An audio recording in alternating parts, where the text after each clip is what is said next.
بسم اللہ الرحمن الرحیم۔ مولا کائنات شیر خدا علی مرتضیٰ رضی اللہ تعالی عنہ سے روایت ہے کہ اللہ پاک نے جنت میں ایک ایسا درخت پیدا فرمایا جس کا پھل سیب سے بڑا، انار سے چھوٹا اور مکھن سے زیادہ نرم اور شہد سے زیادہ میٹھا اور مشک سے زیادہ خوشبودار ہے، اور وہ درخت ایسا ہے کہ جس کی شاخیں موتیوں کی اور تنے سونے کے اور پتے زبرجد کے ہیں، اور اس درخت کا پھل وہی شخص کھائے گا جو دنیا میں کثرت سے محمد مصطفیٰ صلی اللہ علیہ وآلہ وسلم پر درود پڑھتا ہوگا۔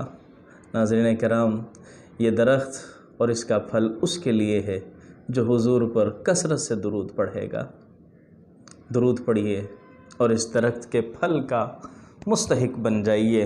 اسی لیے کسی نے اعلیٰ حضرت شاہ امام احمد رضا خان فاضل بریلوی رحمۃ اللہ تعالیٰ علیہ نے فرمایا کہ وہ تو نہایت سستا سودا بیچ رہے ہیں جنت کا، وہ تو نہایت سستا سودا بیچ رہے ہیں جنت کا، ہم مفلس کیا مول چکائیں اپنا ہاتھ ہی خالی ہے۔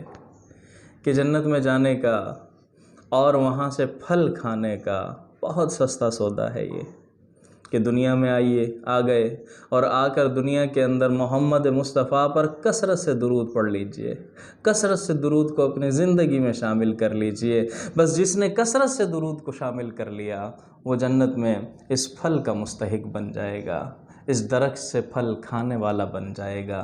تو کوشش کیجئے اپنی زندگی کے اندر درود کی کثرت کیجئے۔ اللہ سے دعا ہے کہ ہم سب کو درود پڑھنے اور دوسروں کو درود پڑھوانے اور ترغیب دلانے کی توفیق عطا فرمائے۔